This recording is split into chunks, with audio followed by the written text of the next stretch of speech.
Listo, ahí estamos ya grabando y conectados, eh, pues, para meditar en lo que papá tiene para nosotros esta tarde, esta noche. Eh, Fíjense que siempre que tocamos el tema de la Biblia, eh, es un tema hermoso, muy profundo, porque es totalmente asombrosa la manera en la que llega la Biblia hasta nuestros días. De hecho, hay tantas anécdotas y tantas historias sobrenaturales totalmente, ¿no? Para, para referirnos al hecho de que tenemos acceso a una Biblia, cosa que hubo tiempos en la época, ya estamos hablando de la era cristiana, en la que la gente no tenía acceso a un ejemplar de la Biblia. Quizás tendrían acceso a alguna de las cartas o alguno de los libros o algunos pequeños extractos de la Biblia, pero nunca a la Biblia completa. Esto nos hace pensar que es algo divino el que la tengamos en las manos. Fíjense, por ejemplo, un dato así nada más que me llega a la memoria en este momento. Cuando se descubrieron algunos rollos allá en las cuevas del Qumran, en el Mar Muerto, estamos hablando de las tierras de Palestina, se descubrieron una cantidad enorme de rollos que estaban dentro de unos cántaros, porque así es como los escribas guardaban los ejemplares o las copias que se hacían a mano de los escritos sagrados. Entonces, en 1947, un pastorcillo beduino de allá de aquellos lugares, buscando precisamente a una cabrita, una oveja que se le había perdido, eh, va y se mete en una de las miles de cuevas que hay en aquel lugar llamado Qumran, y, y encuentra unas ollas grandes, unas ollas casi del tamaño del mismo pastorcillo. Recuerde que era un jovencito. Y al encontrar esas ollas, dentro de las ollas había rollos de, de, de algo escrito, ¿no? Que anteriormente se escribía en pergaminos. Los pergaminos son hechos de cañas unidas, de la cáscara de la caña y algún proceso, de tal manera que quedaba como una hoja de papel larga y ahí se escribía la palabra, algunos otros estaban en piel, y él, al fin, un muchachito, pues empezó a tratar de sacar de las ollas los rollos, ¿verdad? Algunos rollos. Recuerda que eran cientos de ollas, no crea usted que eran dos o tres, no, eran cientos. Y en cada olla traía algún rollo o varios rollos, de lo que después descubrirían que eran escritos de la Biblia, escritos del Antiguo Testamento. Bien, entonces, de alguna manera llegó la noticia hasta la Universidad de Jerusalén. La universidad mandó inmediatamente investigadores, se dieron cuenta de que eran rollos muy antiguos, del tiempo de los macabeos, del tiempo de cuando se tuvieron que esconder en cuevas los judíos. Eh, y entonces, no solo ellos supieron, sino que inmediatamente otras universidades del mundo se sintieron interesadas por el tema, y una de las más interesadas fue la Universidad de San Petersburgo, que son los rusos, que son gente con una mentalidad atea y comunista. Entonces, ellos estaban más interesados que ningunos otros en conocer los rollos y lo que había escrito ahí, y el interés de ellos era básicamente demostrarle al mundo que la Biblia que nosotros teníamos actualmente estaba totalmente alterada, totalmente distorsionada, totalmente equivocada. Y porque esos escritos antiguos iban a dar luz de que lo que nosotros ahora leíamos como Biblia estaba pues totalmente adulterado, ¿no? Entonces, Eh, estos investigadores de la Universidad de San Petersburgo se abocaron tanto al estudio que estuvieron muy de cerca con los investigadores de la Universidad de Jerusalén, y para desenrollar aquellos rollos tenían que pasar por unos procesos químicos. No era nada más de abrirlos, porque al abrirlos se tronaban como totopos en mil pedazos. Entonces los pasaron por líquidos, por algunos procesos químicos para poder desarrollarlos. Y uno de los primeros que desenrollaron y compartieron ante el mundo, ante los investigadores principalmente, fue el, el, el libro, una parte del libro del profeta Isaías, en el capítulo Volvió, pasó. 51, en el capítulo 51, donde habla precisamente de la pasión de Cristo, de cómo iba a ser el Mesías, cómo iba a ser la vida del Mesías, ¿no? Y pasan esos rollos y lo empiezan a leer y lo cotejaron con la Biblia que actualmente se utiliza. Y, oh sorpresa, estaban exactamente igual. Es decir, lo que decía ahí en el libro de Isaías, en el capítulo 51, es lo mismo que tenemos en la Biblia, cualquiera de las versiones que usted guste, en la actualidad.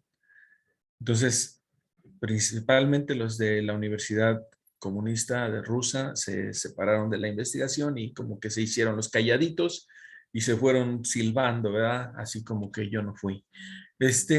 Pero con esto quiero dar a entender que, que la Biblia ha tenido un recorrido tremendo, maravilloso, extraordinario, milagroso mil veces, hasta llegar a nuestras manos. Ahora, el punto es de esto, de hablar acerca de la Biblia, es entender que la Biblia, aún con todas estas cosas que hemos dicho, es un libro.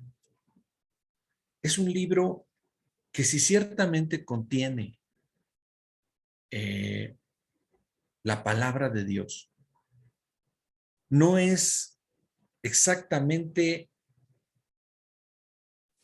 eh, ¿cómo decirlo para que no se oiga hereje? Es un libro y sigue siendo un libro, a menos que, oiga bien esto, ¿eh? A menos que el Espíritu Santo, el autor de ese libro, te lo revele, te lo hable a tu corazón. De otra manera, sigue siendo un hermoso libro, un asombroso libro, pero nada más un libro. Se ha dado cuenta que en algunos hogares, incluso, no lo digo como una crítica, pero sí que nos haga reflexionar en lo que estamos, en lo que papá nos está introduciendo. En algunos hogares incluso se tiene abierta en algún lugar central de la casa, se tiene abierta una Biblia ahí, en el Salmo 91 o en el Salmo 23 o en algún otro pasaje de la Escritura. Y algunos hasta llegan a creer que eso ahuyenta al diablo, que eso ahuyenta a los malos espíritus.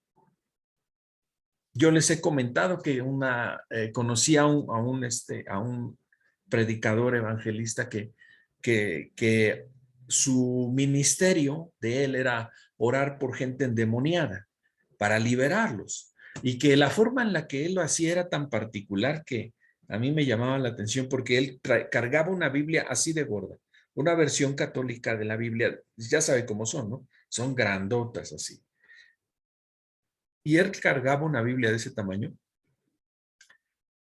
y cuando oraba por el endemoniado, tomaba la Biblia en su mano y le golpeaba en el estómago, en el vientre a la persona y le decía, sale en el nombre de Jesús, y le golpeaba duro con la Biblia, ¿no? Entonces, pues si no salía el demonio, salía otra cosa, pero algo salía, ¿no? Del impacto, ¿no? Porque él, a su vez, él decía que eso era así como que pues no sé si eso, él decía que era como su espada, ¿no? como que el objeto con el cual el Señor echaba a los demonios. En fin, yo creo que a veces hasta llegamos a caer en el fetichismo, ¿no? En ese comportamiento humano en el que deposita cierta fe en objetos. Y este no es el propósito de Dios. Este no es el propósito de Dios. O sea, Dios nunca nos dio la Biblia para que fuera un objeto que al tenerlo nosotros nos capacitara de poder o nos llenara de poder o nos diera algún tipo de poder o de autoridad. Ni siquiera por traerlo bajo el brazo, pero tampoco por traerlo metido en la mente, ¿sí? Porque el Espíritu Santo es el autor de ese libro. Es quien inspiró. Más adelante vamos a ver esto, pero es que es ahí donde radica lo sobrenatural de la palabra de Dios. Ustedes han leído ese versículo que dice que no solo de pan vivirá el hombre, pero de toda palabra que sale de la boca de Dios. ¿Sí? Y entonces nosotros creemos que se refiere a la Biblia. Y entonces nosotros nos metemos en aprendérnosla, en hacernos lo más cercanos a ese libro, y creemos que de esa manera nosotros estamos alcanzando un grado de espiritualidad que va a transformar nuestras personas. Bueno, déjeme decirle algo, y es que el diablo también usa la Biblia. Es más, el diablo se sabe mejor la Biblia, mejor que cualquiera de nosotros. Hace poco me preguntó una hermana, ¿tú cuántas veces has leído alguna vez la Biblia completa? Pues yo la he leído más de 5 veces o 6 veces completa, y la he escuchado en audio otras tantas veces completa. Pero déjeme decirle algo, o sea, si usted quiere saber alguien que se sepa bien la Biblia, al derecho y al revés, ¿no? El diablo se la sabe. Mejor que cualquiera de nosotros y mejor que cualquier otro predicador que haya existido.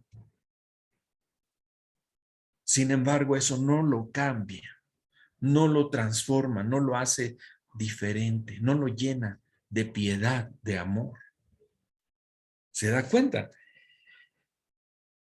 Pues la palabra de Dios, oiga bien, es la que sale de la boca de Dios. La palabra de Dios es la que sale de la boca de Dios para mi corazón y que yo la recibo. ¿Sí? Cuando la Biblia dice, a vosotros os parece que escudriñad las escrituras porque a vosotros escudriñáis, dice, fíjate bien lo que dice ese versículo, dice, escudriñáis las sagradas escrituras porque a vosotros os parece que en ella tenéis la vida eterna, así dice en la versión 1960 de la Biblia, ese texto. Y nosotros hemos tomado ese versículo como que es una orden donde Dios nos dice, pónganse a estudiar la Biblia porque ahí van a encontrar la vida eterna. Pero si tú lees el contexto de lo que dice ese versículo, hacia arriba y hacia abajo, te das cuenta que lo que Dios les está haciendo es una especie de reproche a los fariseos, a los saduceos, a los judíos que están en ese momento ahí reunidos, y les está diciendo, ustedes escudriñan las sagradas escrituras porque a ustedes les parece que en ellas está la vida eterna, pero les está diciendo, como diciendo, y ahorita la vida eterna está parado delante de ustedes y no la conocen, porque ustedes creen que la vida eterna está escrita en un libro y la vida eterna está ahorita delante de ustedes. ¿Te das cuenta cómo a veces nosotros hemos malinterpretado la escritura? Amado hermano, la Biblia es un hermoso libro. pero es solo eso, un libro. Un libro que fue inspirado, sí, ahí es donde queremos llegar. Ahí es donde queremos llegar, porque ahí es donde está la importancia, no del libro, pero sí de la inspiración. Porque eh, para venir a ser nuevas criaturas, para venir a experimentar la vida de Dios en nosotros. Sí, sí, exactamente ese versículo que me estás compartiendo aquí. Mi amada esposa me está compartiendo a través del chat, me está diciendo ese versículo que dice, la palabra de Dios es viva y eficaz, ¿sí?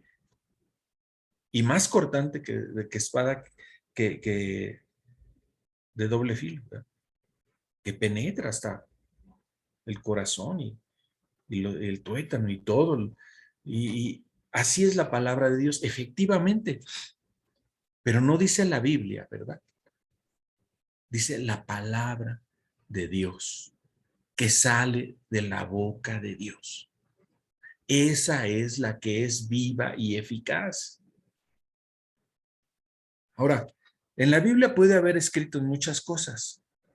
De hecho, hay escritos muchas cosas. Pero ¿cuáles cosas se pueden hacer realidad a mi vida, a tu vida? Las que Dios te habla a ti. ¿Sí? La palabra que Dios inspira a tu ser es la que se cumplirá en tu vida. Solo se cumple la palabra de Dios cuando Dios te la inspira. ¿Sí?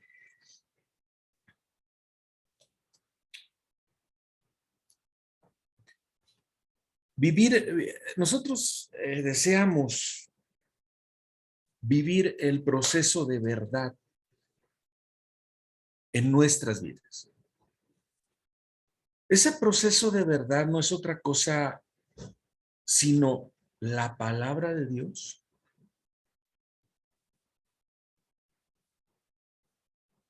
inspirada a nosotros, revelada a nosotros.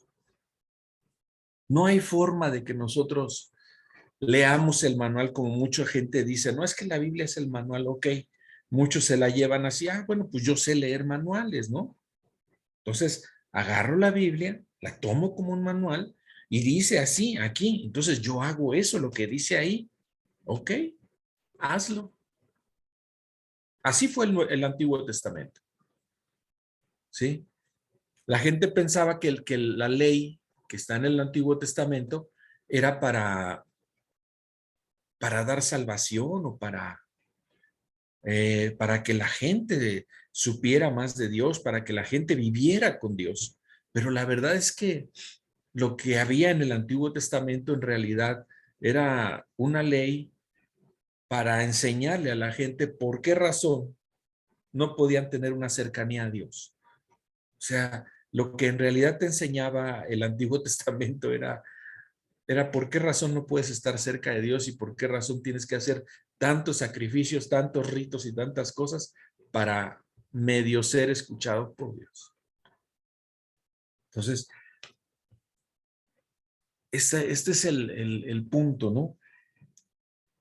Ahora, en ese tiempo en el que nos ha sido revelada la palabra de Dios y que sigue siendo revelada a cada persona, a cada corazón, eh, es ahí donde, si podemos decirlo de esta manera, es ahí donde inicia el proceso de verdad.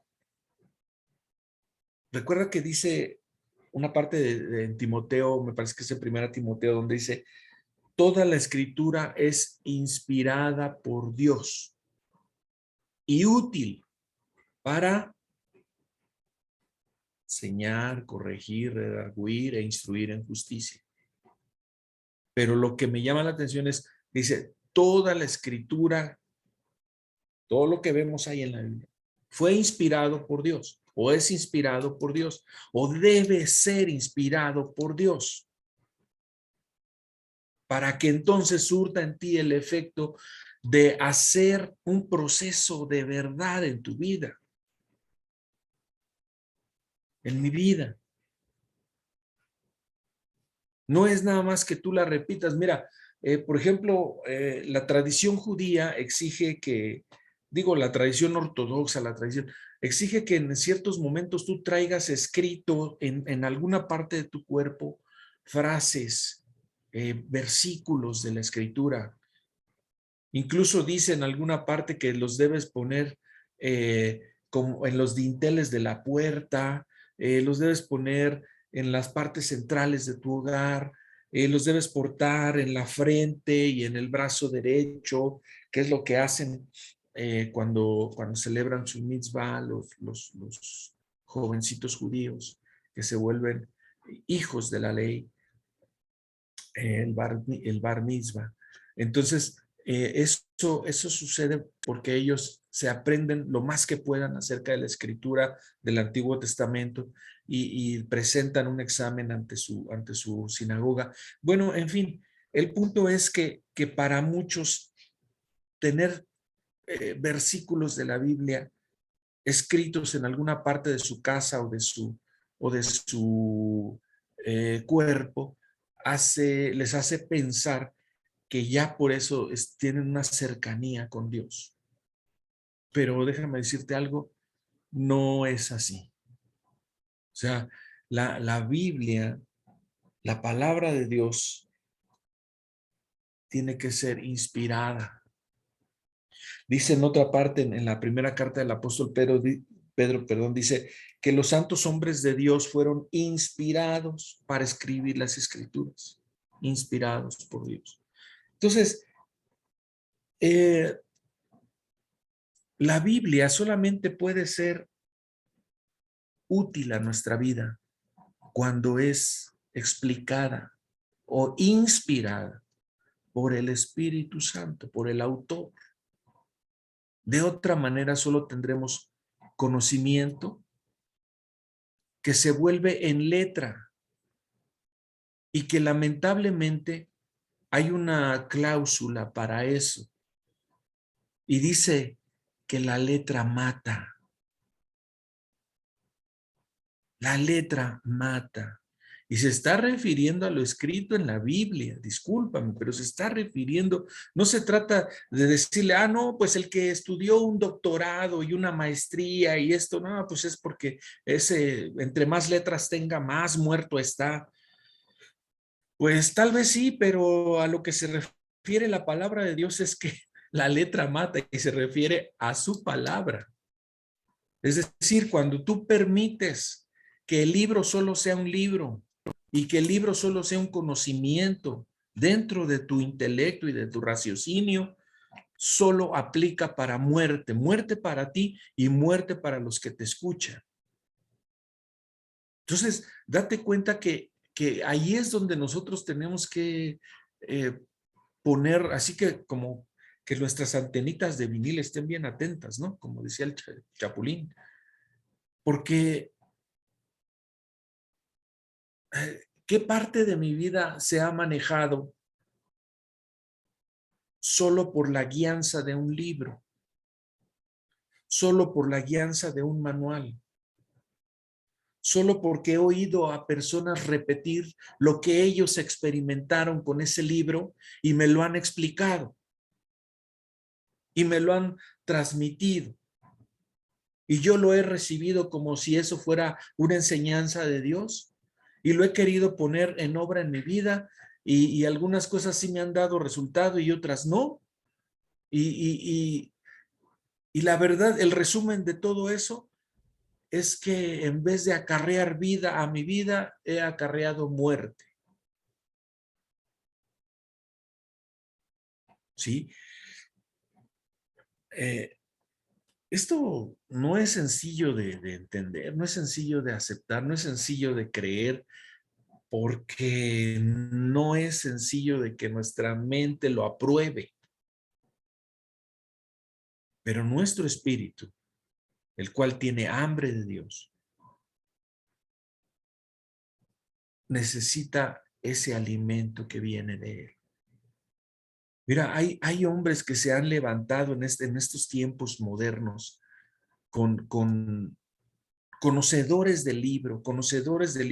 Yo recuerdo que hace tiempo, entre los finales del 80 y los principios del 90, hubo un hombre llamado David Koresh, que inició una secta, un grupo que se llamaba la rama de Koresh, la rama de David.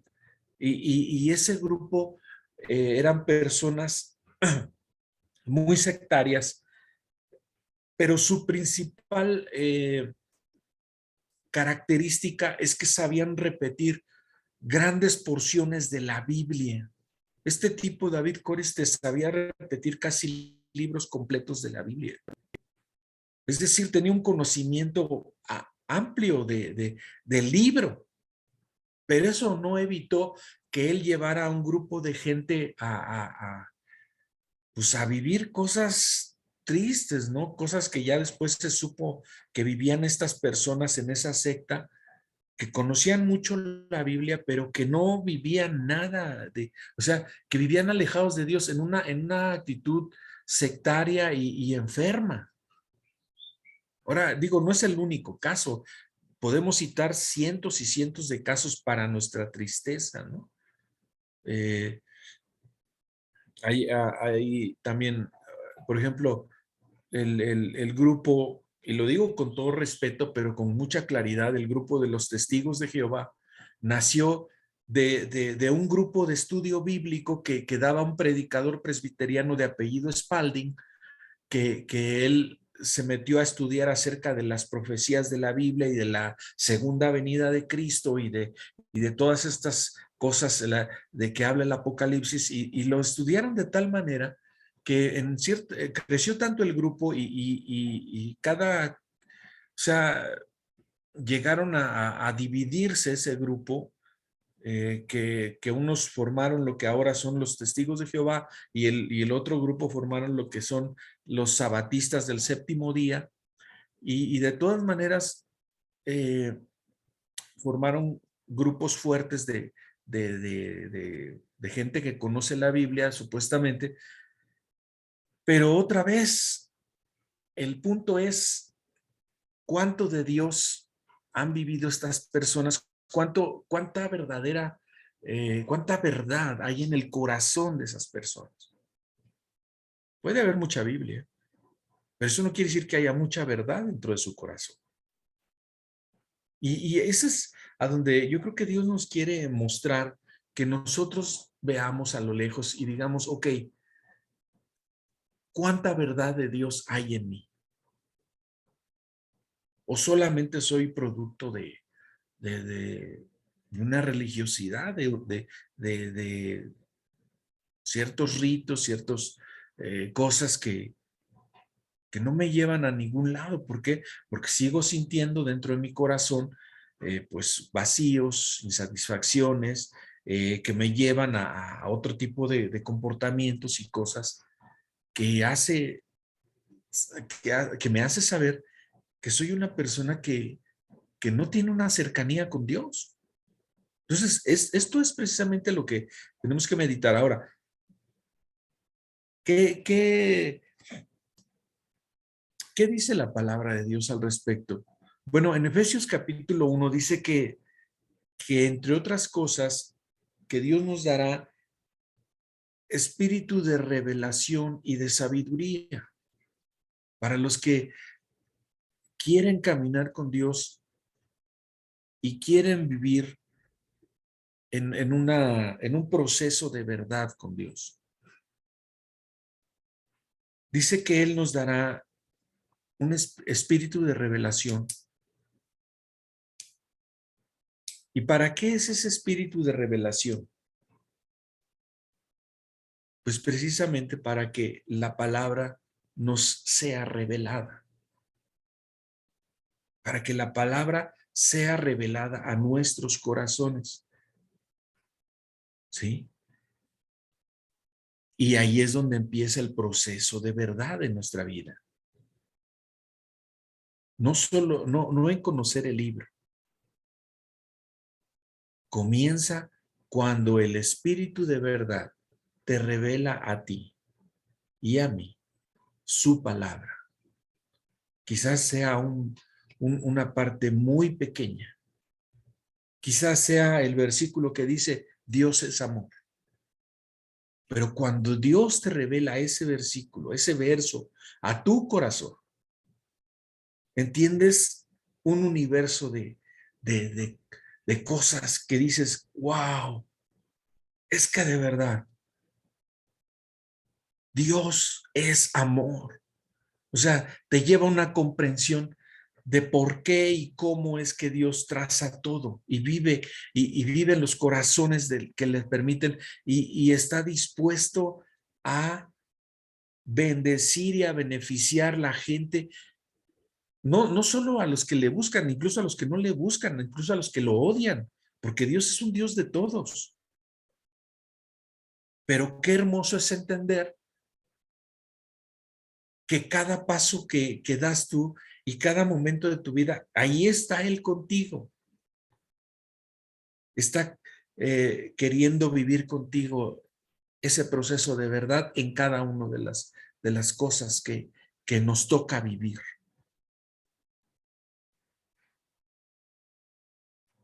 El proceso de verdad que Dios está haciendo en nosotros inicia cuando yo me preste a que el Espíritu de verdad o el Espíritu de revelación me muestre las escrituras y eso alumbre los ojos de mi entendimiento.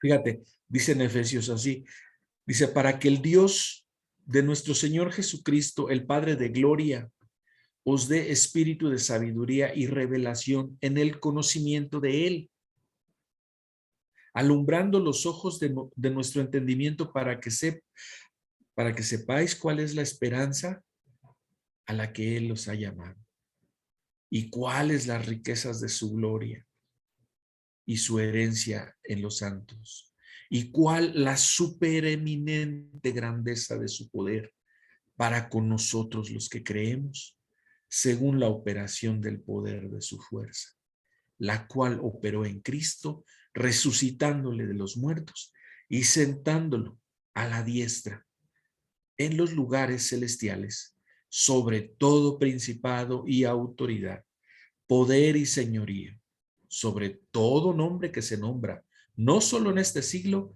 sino también en el venidero. Y sometió a todas las cosas debajo de sus pies y le dio por cabeza sobre todas las cosas a la iglesia, la cual es su cuerpo, la plenitud de aquel que todo lo llena en todos. Fíjate, eh, nada podemos comprender de la vida de Dios sin el espíritu de revelación. Pero qué hermoso es que esto no depende de a qué iglesia tú asistes o de a qué predicador tú escuchas. Esto es propiedad de Dios y Dios lo da a sus hijos. Y si tú eres su hija y su hijo, a ti Dios también te da espíritu de revelación. Es decir, el hermano Samuel que comparte no tiene toda la verdad. O el hermano Cris que comparte los domingos no tiene toda la verdad. O quien comparta, no tiene toda la verdad.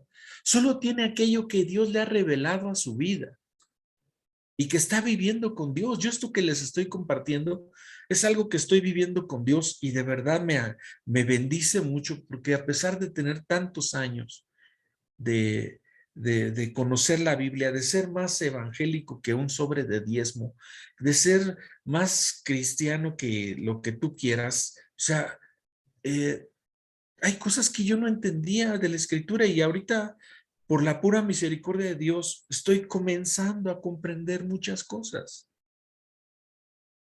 Pero son cosas que Dios me está revelando. Hace un rato platicaba con mi esposa y le decía, fíjate que el domingo el hermano Chris compartió esto, pero Dios como que me reveló a mí un pedacito más acerca de esto y ya le explicaba a ella, mira, esto es lo que Dios me está revelando y de verdad es tan asombroso ver cómo la palabra de Dios es viva y eficaz, sí, cuando Él te la revela. Cuando el espíritu de revelación te está diciendo cómo son las cosas y cómo van a funcionar y cómo funcionan las cosas. Ahora,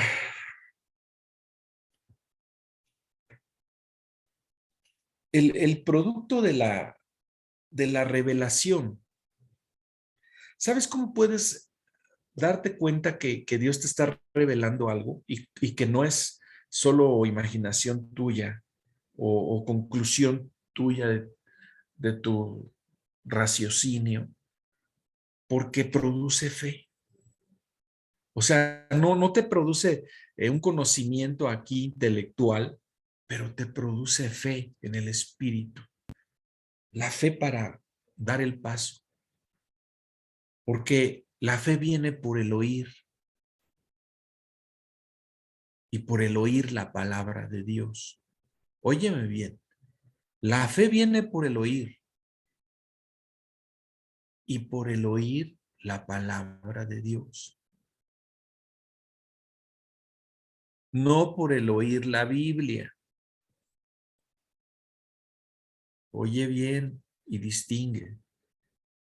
Yo te puedo estar leyendo la Biblia y tú la puedes estar escuchando. Eso no te produce fe.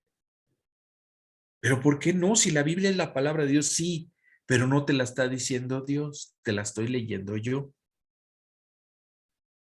Ah, entonces, ¿cómo es cuando Dios te dice a ti la palabra, aunque ahí está escrita?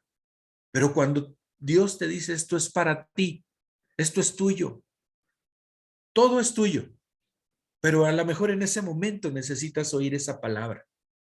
Porque dice que mientras el heredero es pequeñito, es lo mismo que fuera un esclavo. Eso lo dice en Gálatas. Mientras el heredero no coge madurez, no ha tenido madurez, se sigue comportando como un esclavo, se sigue comportando como una persona que no conoce a Dios ni de Dios. Pero en la medida en la que va madurando, en la medida en la que va teniendo más comunicación con su padre, en la medida en la que va recibiendo el proceso de verdad en su vida, que va oyendo, aprendiendo a oír la voz del pastor, la voz de Dios, en ese momento va creciendo y madurando. Va experimentando que cada renglón de lo que está escrito en la Biblia es una promesa que Dios tiene para ti y que la va a cumplir en tu vida siempre y cuando tú estés dispuesto a entregar el pago por esa promesa. Ah, caray, eso ya me parece otra cosa. A ver, explíquese, porque cómo que vamos a pagar. Y alguien piensa inmediatamente, se agarró la cartera y dijo, no, a ver, espérame. No estamos hablando de pagar dinero. Dice la palabra, venid, comprad sin dinero no recuerdo bien cómo es ese versículo, pero lo que sí es cierto es que dice que vengas y compres sin dinero. ¿Sí? Entonces nadie se espante, no estamos hablando de dinero. Sí se trata de comprar, sí se trata de pagar, porque no es regalado, es comprado. Las promesas de Dios sí vienen a tu vida y la palabra de Dios se cumple en tu corazón si tú estás dispuesto a pagar. Uy, ahora sí, el hermano Samuel ya se nos fue bien chueco. Fíjate, escucha bien con qué vas a pagar. Y es algo que todos tenemos. Precisamente por eso es que dice la palabra, venid y comprad sin dinero. Y si te dice venir y comprar, tú hubiera podido poner en la palabra, vengan y reciban, que esto es gratuito para todos. Ahora, vamos a hacer aquí una salvedad. Abrimos un paréntesis. No estamos hablando de la salvación para que nadie vaya a decir, oye, pero la salvación es gratuita, ¿eh? No se compra. Efectivamente, la salvación es gratuita no se compra, es un regalo. Estamos hablando de las promesas que Dios tiene para cumplir en tu vida. ¿Ok? No de la salvación. Nadie se altere. Nadie vaya a apagar su aparato transmisor. Estábamos hablando de las promesas. ¿Cómo se compran las promesas? ¿Cómo se compra eso de que dice la palabra, venid, comprad sin dinero?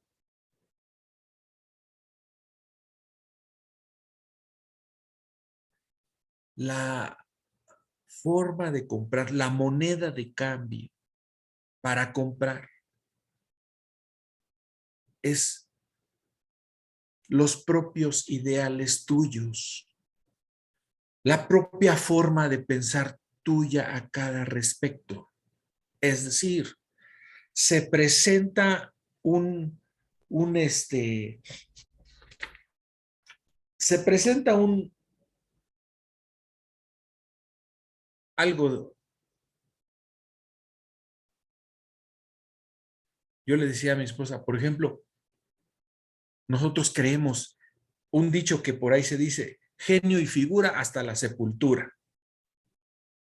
Y casi lo recitamos como si fuera el Salmo 23. ¿Sí? Y creemos en eso. Bueno, entonces tú vienes delante de Dios y tú quieres ser transformado, pero tú en tu mente y en tu raciocinio, tú te la sabes y dices, es que genio y figura es hasta la sepultura. O sea, no puedo cambiar. Yo soy así. Y entonces Dios dice, ok, ¿quieres comprar mi promesa donde dice que he aquí yo hago nuevas todas las cosas? Entrégame la moneda de cambio. ¿Cuál es la moneda de cambio? Ese pensamiento que tienes tú, que dice genio y figura hasta la... Ese dámelo. Aquí, ponlo a mis pies. Entrégamelo. Paga, no con dinero. Paga dándome esa forma de pensar tuya. Esas conclusiones en las que tú has llegado a la vida, esa información de la cual está llena tu raciocinio, que te hace actuar de la manera que actúas en las cosas que se presentan, es lo que Dios quiere como moneda de cambio, que se lo entregues a Él y Él a cambio te dé sus ricas y maravillosas promesas. De lo que dice la Escritura, aquí está, mira. Esto es para ti, pero dame a cambio lo que tú antes pensabas al respecto de esta situación que estás viviendo, dámelo. Ese es el precio que yo te cobro por darte mis promesas.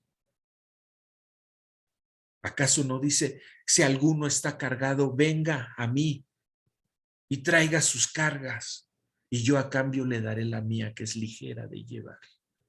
¿Te das cuenta cómo la palabra casa con todo, hermano? O sea, cuando es de Dios, cuando hay una revelación, no es de que choca aquí, choca acá y a ver cómo le acomodamos, pues le jalamos más de este lado y le estiramos de este. No, la palabra de Dios, hermano, es revelada a nuestro espíritu.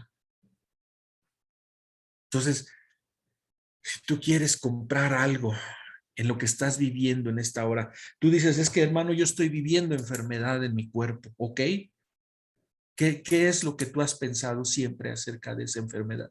¿El miedo que le tenías? ¿El pánico? ¿O lo que tú decías, no, es que otra vez me enfermé y otra vez esto y lo otro? ¿Ok? Eso que piensas, entrégaselo a Dios. Entrégaselo. A cambio, Él te va a dar.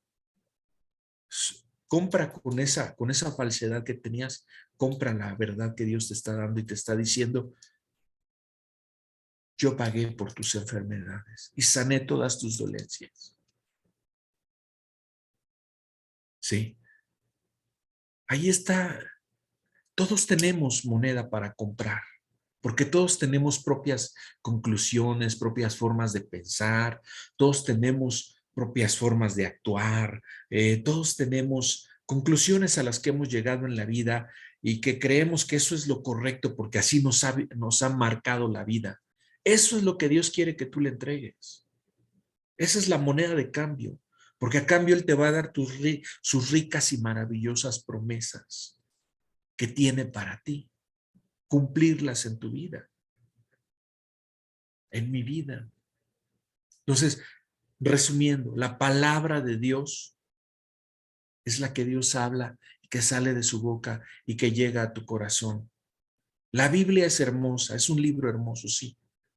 Pero mientras el Espíritu Santo no lo infunda en tu corazón, no te dé ese aliento del respaldo, dicen algunos la palabra rema.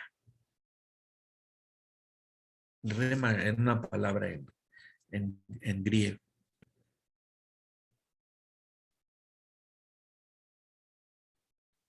que quiere decir que está inspirada por Dios. Eh, en fin, no nos vayamos por ahí. Simplemente es que Dios te dé el espíritu de revelación, que ya te lo ha dado. Bueno, entonces que te inspire la palabra a tu corazón. Y Él lo va a hacer, porque Él dice que nosotros no nos tenemos que preocupar de lo que tengamos que decir, porque en el momento se nos será dada la palabra precisa para hablar. Y esto es en nuestro corazón, pero también en nuestra vida. Hay veces que tenemos que hablar con nuestros hijos y decimos, híjoles, ¿y qué les digo? ¿Y cómo se los digo? ¿Y cómo? ¿Sabes qué, hermano? Dios te va a dar la palabra precisa, pero compra. ¿Cómo? Pues entrégale tu sapiencia y tu sabiduría y tus capacidades y todo lo que tú tienes ahí en tu bodega de reserva para esto, para cuando hable con mis hijos, ¿no? Ahí tenemos nuestra enciclopedia ahí para... No, desecha eso. Deja que te inspire el Espíritu de Dios para que Él hable a través de ti. Te hable a ti y hable a los demás a través de ti. Bien, vamos a ver, gracias, Padre bueno. Gracias te damos por tu palabra que es maravillosa. Gracias porque la infundes a nuestro corazón y a nuestro espíritu. Queremos que ese espíritu de revelación del cual tú nos has hablado hoy se haga manifiesto cada vez más para que podamos entender, pero no nuestro entendimiento material o mental, de nuestras capacidades. Queremos entenderlo en nuestro espíritu para que quede de una vez y para siempre sellada tu palabra en nuestro corazón. A cambio, te entregamos todas nuestras propias conclusiones, nuestros hierros, nuestros errores, nuestras formas de pensar, nuestras capacidades humanas. Te las entregamos a ti. Te las entregamos todos aquellos trucos, todos aquellos fetiches que tenemos todavía, creyendo tantas cosas que pues son imaginaciones nuestras. Te las entregamos a ti, papito bueno. Gracias, gracias por tu palabra. Gracias porque tú has hablado a nuestros corazones y gracias, Padre, por la vida de cada uno de mis hermanos que han estado aquí. Amén, amén, amén.